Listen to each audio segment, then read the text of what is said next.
The rain was merciless that night. A young woman stood on the corner of a deserted New York street, clutching a small dog to her chest as if it were the last piece of her heart. Her clothes were soaked, her lips trembling, yet her voice broke through the storm. "Please, take my dog," she begged, her tears mixing with the rain. Under the cold neon light of a closed deli, a man in a tailored suit froze mid-step. Ethan Hale, a millionaire CEO who had never cared about anyone but himself, stared at her like she was a ghost from another world. He didn't know it yet, but the choice he made in that moment would tear open a secret buried deep within the shadows of the city. A secret that would reveal love, betrayal, and the shocking truth about the man that woman once loved. And the next morning, when he found the letter hidden inside the dog's collar, what he read would change everything. Before we begin this emotional story, tell us in the comments from which city you are watching, and don't forget to leave your like to keep following us. The first thing he noticed was the shaking of her hands as she held the dog's leash out to him, knuckles white against the dark rain. Taxis hissed past on the wet New York street, yellow blurs sliding through the mist, but she didn't flinch. She stayed on her knees on the sidewalk, jeans-soaked, hair plastered to her face, tears blending into the downpour like the city had decided to cry with her. "Please," she said, voice scraped raw, "please take my dog." Ethan stood under the narrow awning of the closed deli, hood up, paper coffee cup cooling in his grip. He'd been on his way back from another late meeting, the kind where people talked about quarterly numbers while staring at their phones.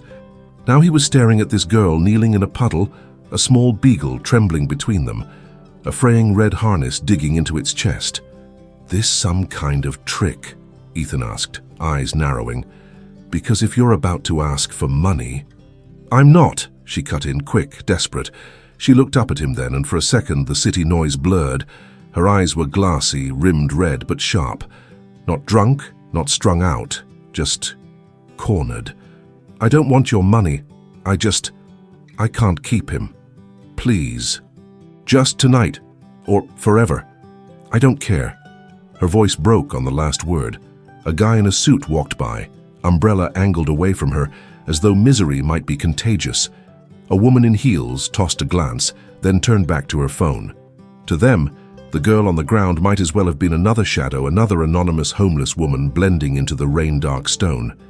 "I don't even like dogs," Ethan muttered, though that wasn't true. The lie tasted metallic in his mouth. The beagle looked up at him with solemn brown eyes and gave a small hopeful wag of its tail. The girl swallowed, rainwater running down her neck and disappearing into the collar of her grey hoodie. "His name is Cooper," she said quietly. "He's house-trained. He doesn't bark much. He likes jazz for some reason." A tiny laugh slipped out, brittle and wrong in the cold air. "Guess everyone in this city's got weird taste." "Where do you live?" Ethan asked. "They're a shelter or something. You can't just hand over a dog in the middle of the street." She hesitated. The paws hung there, heavy as the clouds above them. "It's complicated," she said at last. "I just need to know he's safe. Please. I'm out of time." "Out of time for what?" She looked past him toward the intersection. The red light glowed on the slick pavement, painting her cheeks an eerie crimson. A police car rolled slowly by, wipers beating a steady rhythm. Her shoulders tensed. "You wouldn't understand." Her fingers tightened on the leash, then gently nudged the dog closer to him. Cooper sniffed Ethan's shoes, then leaned against his leg like he'd made up his mind. "This isn't my problem," Ethan said, though his foot shifted back, making room for the warm, shaking body against his ankle. "Look," he tried again, softer this time. "At least tell me your name." "Lena," she whispered. And then, before he could stop her, she pressed the leash into his palm and disappeared into the rain. For a long moment, Ethan just stood there, the leash limp in his hand, the sound of the rain swallowing everything else. The deli sign buzzed faintly above him, a dying neon flicker that painted his sleeve pink and blue. Cooper sat quietly beside his leg, watching the spot where Lena had vanished between the blur of headlights and umbrellas. "Great," Ethan muttered. "Just great."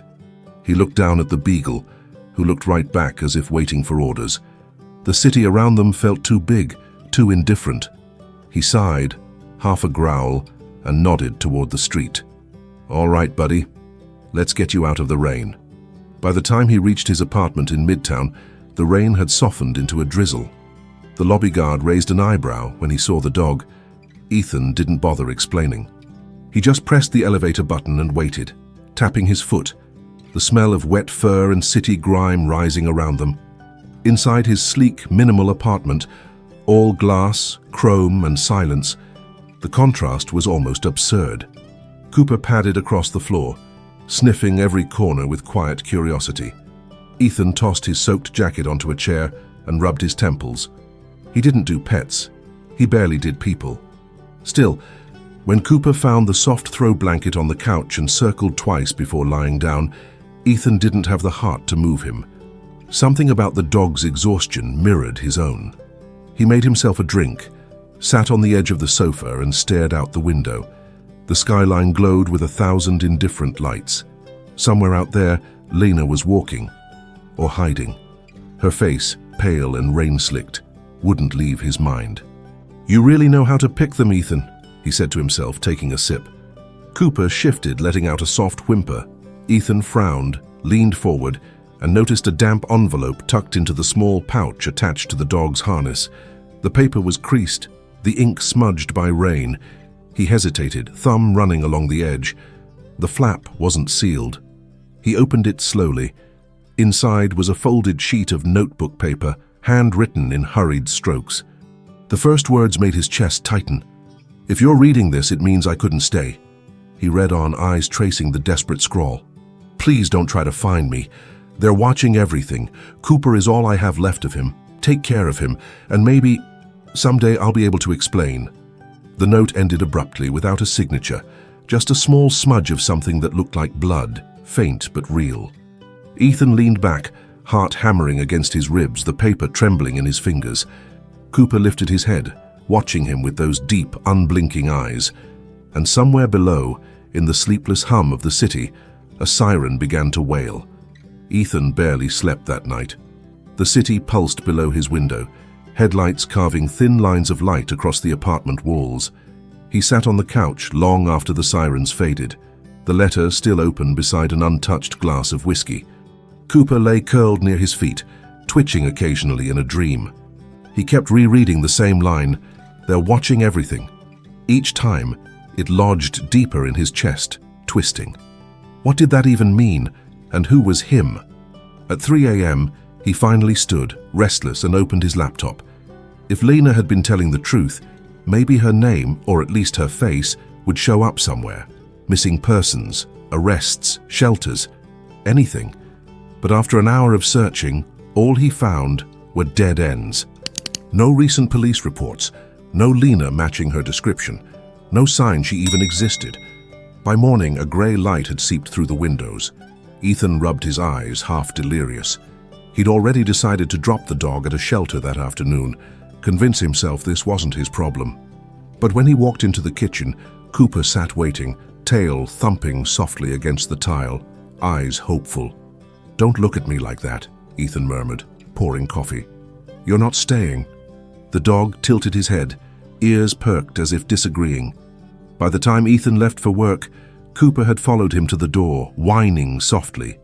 Ethan sighed, knelt down, and scratched behind his ears. "I'll be back," he said quietly, though he didn't mean it. Outside, the morning was sharp and metallic, puddles glinting in the sunlight. The world went on, like nothing had happened. But as Ethan walked through the glass doors of his office building, something in his gut twisted. He had the uneasy feeling of being watched. The day dragged. He was a senior partner at a real estate firm, the kind of job people envied until they realized how empty it felt. Numbers, meetings, polite lies. He tried to focus, but every time he glanced at his phone, his mind wandered back to Lena's voice in the rain.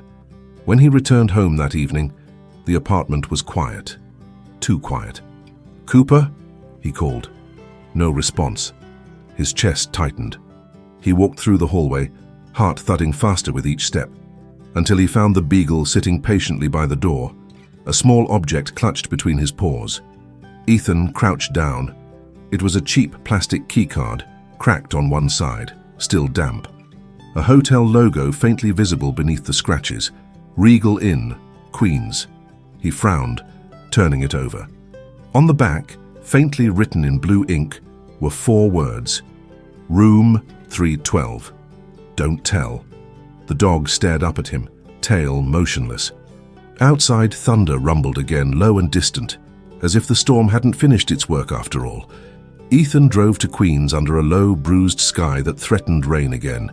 The radio murmured static, then silence. He didn't bother fixing it. The cracked hotel keycard sat on the passenger seat beside Cooper, who stared out the window with calm, eerie patience, as if he understood where they were going. The Regal Inn was worse than he'd imagined. A sagging building wedged between an auto shop and a pawn store. Its neon sign half burned out, the word Regal blinking like a dying heartbeat. A man in a sleeveless shirt smoked near the entrance, watching Ethan's car too long. He tightened his grip on the wheel. "Stay here," he told Cooper. But when he opened the car door, the beagle whined low in his throat, refusing to stay. Ethan sighed. Fine, but no barking. Inside, the lobby smelled of bleach and loneliness. A woman behind the desk barely looked up from her phone.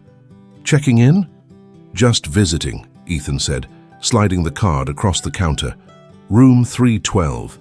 She frowned at it, shrugged. "That one's been vacant for weeks." He froze. "Vacant?" "Yeah. Some girl was here last month, left without paying. Room's locked now." She glanced at him, eyes tired. "You a cop or something?" "Something like that," he muttered, pocketing the keycard and heading for the stairs before she could ask more. The 3rd floor was dim, the carpet threadbare, walls humming faintly with the sound of old plumbing. Room 312's door stood at the far end, a dull rectangle of peeling paint. He slipped the keycard into the slot. The light flickered green. Inside, the air was heavy, a stale mix of detergent and something faintly metallic. The curtains were half open, revealing the rain starting again outside. On the small table sat a cracked mirror, a half-empty water bottle, and an old photograph. Ethan picked it up.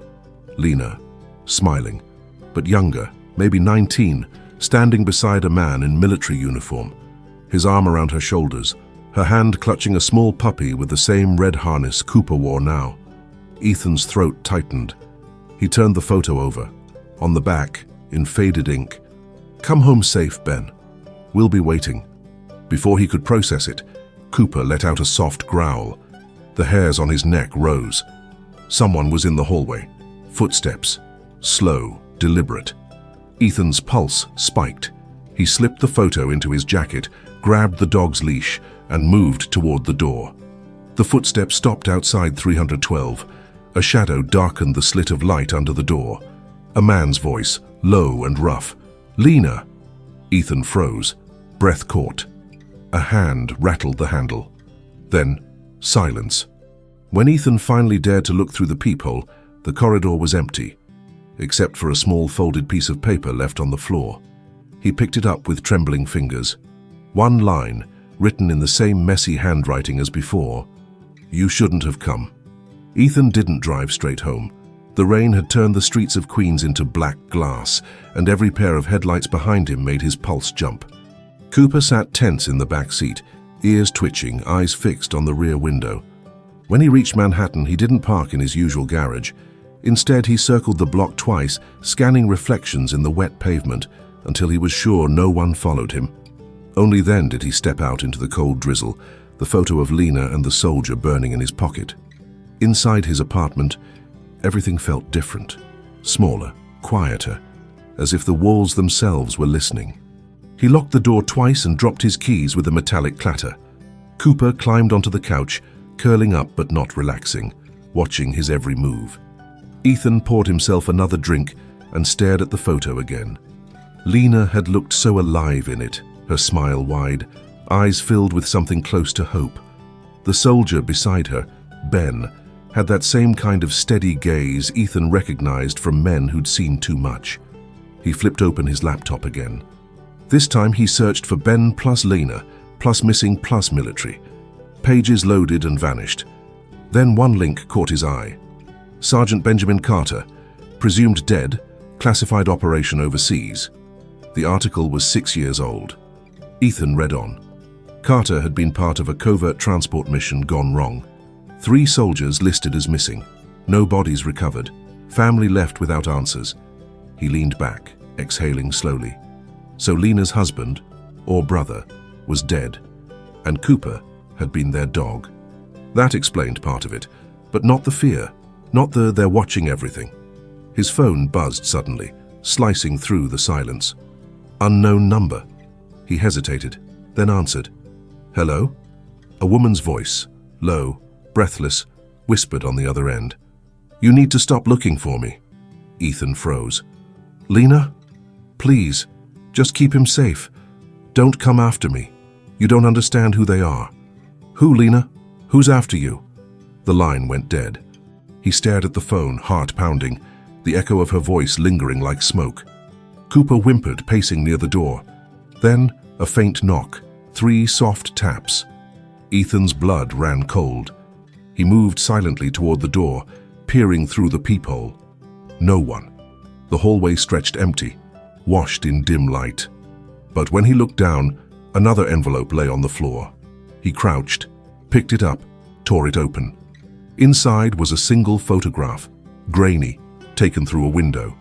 It showed him in his apartment just hours ago, holding Cooper, and at the bottom scrawled in thick black ink, "You have something that isn't yours." Ethan's fingers went numb as he stared at the photograph. The reflection of the city lights on the window framed his own silhouette, identical to the one in the picture. Someone had been outside, close enough to see through his glass walls. Watching, waiting. He tore the photo in half and threw it into the sink, turning on the faucet until the paper bled black and disappeared down the drain. Cooper barked once, sharp and anxious. "Yeah," Ethan muttered. "I see them too."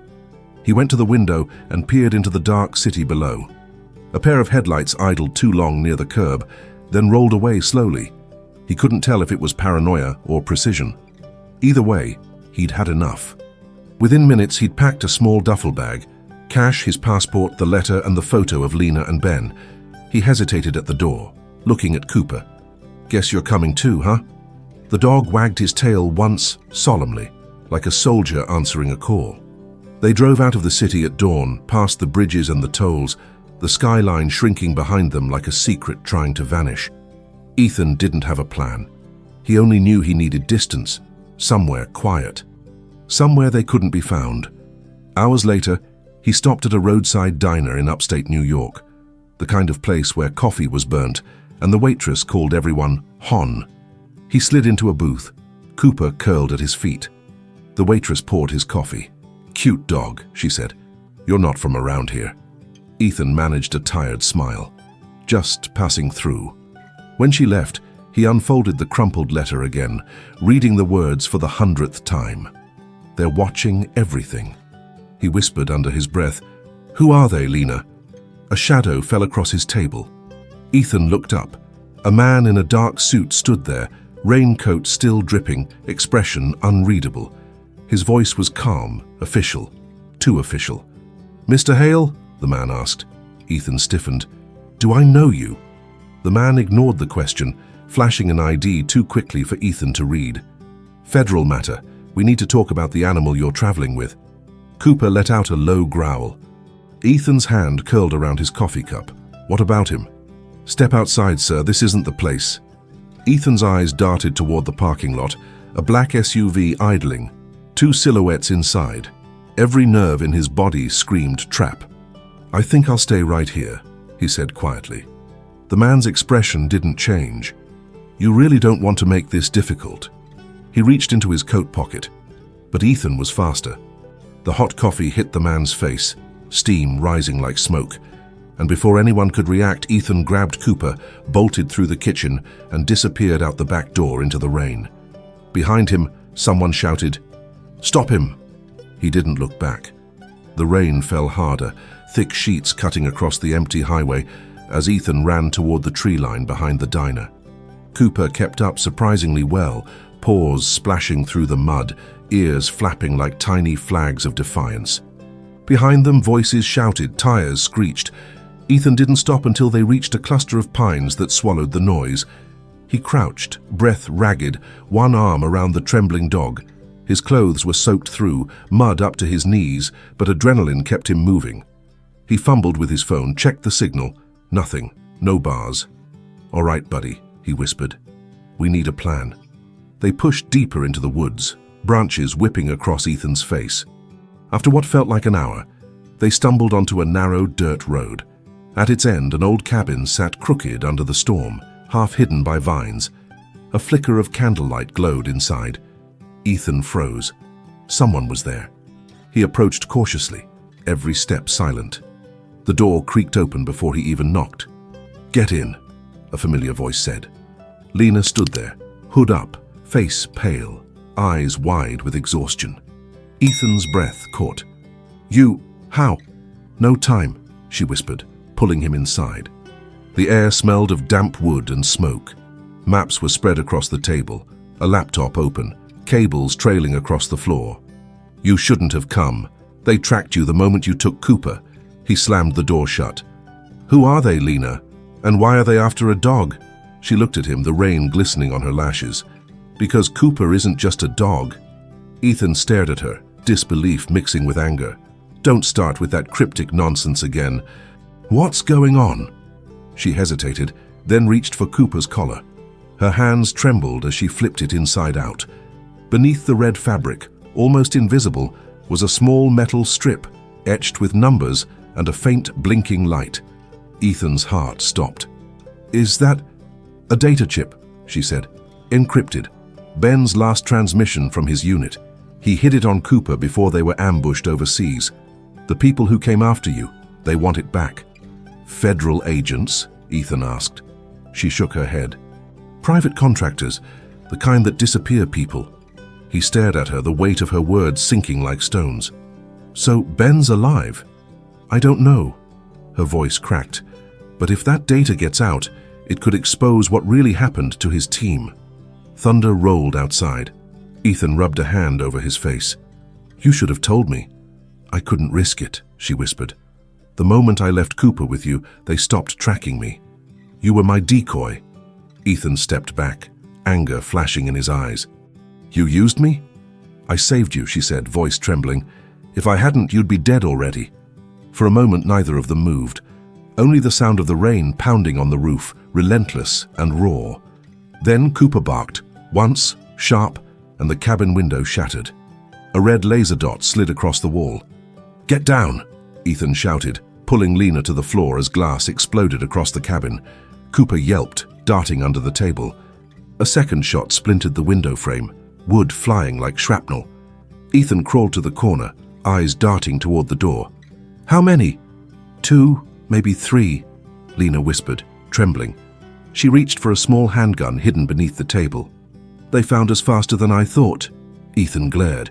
"You said they'd stop tracking once I had the dog." "They must have picked up the chip's signal again."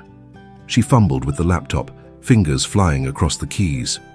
"If I can upload the data, it'll be useless to them. But I need time." "Time's not exactly what we have," Ethan growled. Outside, a pair of headlights cut through the trees. Shadows moved, fast and coordinated. One of them shouted something, but the words were drowned out by thunder. Ethan peered through the shattered window, mind racing. "There's a car out back." She nodded. "Ben's old truck, but it hasn't run in months." He cursed under his breath, scanning the room. Then his eyes landed on the propane tank by the stove. "We don't need it to run, we just need a distraction." Lena's gaze followed his. "You're insane." He gave her a grim smile. "Corporate training." While she worked furiously on the laptop, Ethan twisted the valve on the propane tank and tossed it near the window. Then he ripped a strip of cloth from the curtain, lit it with a match, and waited. "Now!" he shouted. They dove for cover as the explosion ripped through the cabin. Fire blossomed, a blinding bloom of orange and white that swallowed the windows. The gunman outside screamed, thrown backward by the blast. Ethan grabbed Cooper and the laptop as Lena stumbled toward the back door. The heat was unbearable, the air thick with smoke and ashes. They burst into the rain-soaked forest, coughing, hearts pounding. Behind them, the cabin roared, flames clawing at the dark sky. They ran until their lungs burned, until the sound of sirens echoed faintly in the distance. Finally, they collapsed beneath a bridge, soaked and shaking. Lena wiped soot from her face, clutching the laptop to her chest. It worked, she whispered. The data's uploading through a secure relay. Once it's done, they'll have nothing left to chase. Ethan leaned back, gasping for air. Good, because I'm done running. She looked at him, really looked, eyes full of exhaustion and gratitude. You didn't have to help me. He gave a tired half smile. I think I stopped doing what I have to do a long time ago. Lightning flashed above them, illuminating the bridge's concrete ribs. Cooper lay between them, silent, as if he finally understood the danger had passed. But then Ethan's phone buzzed again, a message from an unknown number. He opened it. Just 3 words glowed on the screen. It's not over. The bridge loomed above them like a concrete cathedral, rain dripping through its ribs in a steady rhythm. Ethan stared at the phone screen, the words glowing like a wound. It's not over. His pulse quickened again, his body refusing to believe in peace. Lena leaned closer. Who sent it? No number. Just that? He turned the screen toward her. She paled. Then they already know the upload went through. Ethan's jaw tightened. You said once it uploaded, they'd stop chasing you. They don't need the data anymore, she whispered. Now they need to silence anyone who knows it exists. Thunder cracked above them, loud enough to make Cooper flinch. The sound of distant engines rolled through the night, low, growing closer. Ethan stood, scanning the dark slope of the road. We can't stay here. Lena wiped her face, trembling. There's an old train yard a mile from here. If we can reach it, we can get on a freight heading north. After that, her voice trailed off. After that, I don't know. Then let's find out together, he said. They ran again.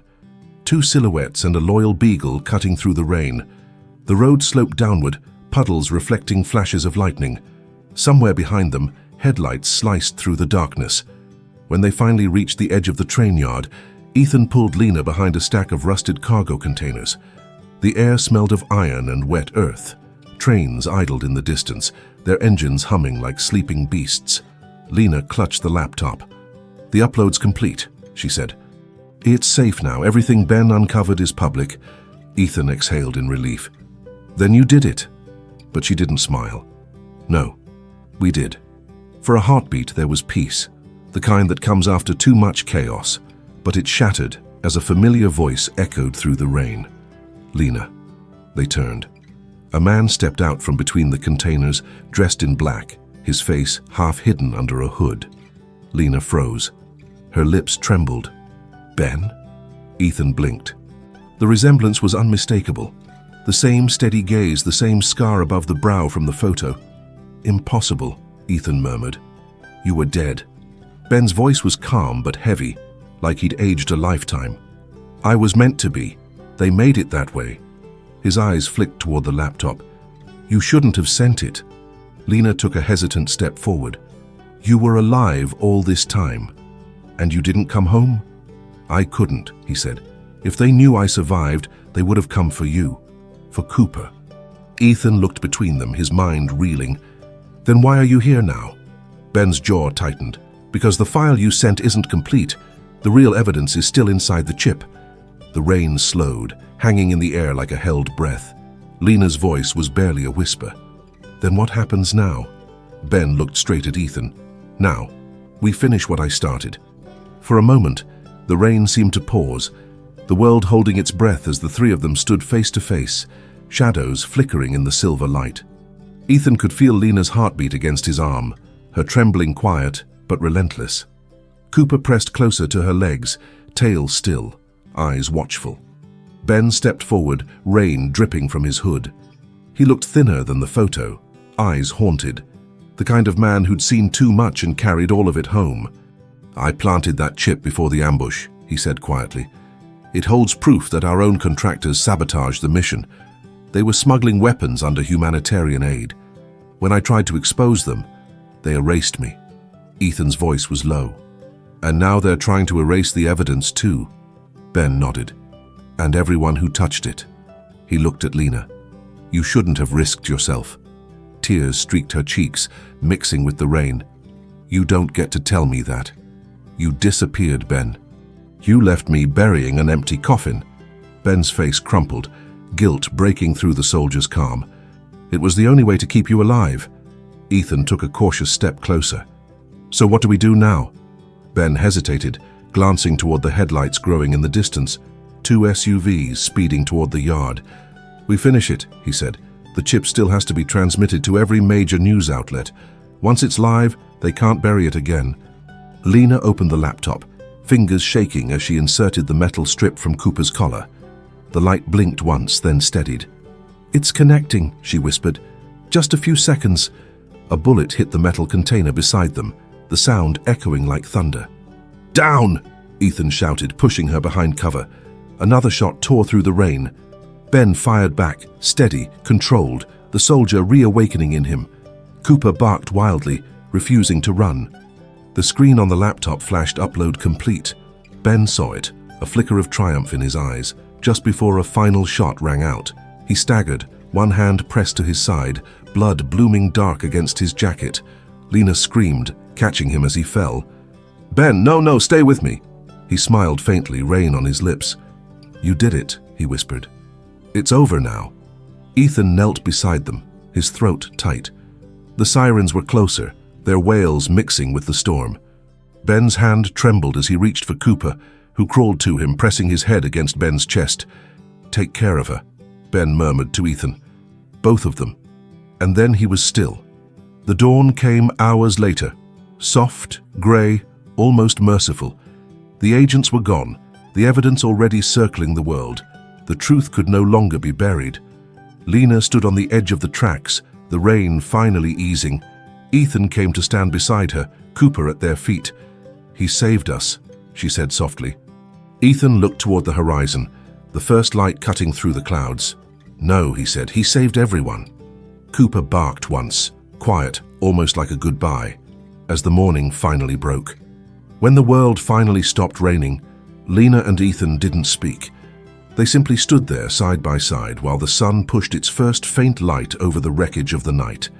The storm had taken everything, fear, secrets, even Ben, but it had also given something back, truth.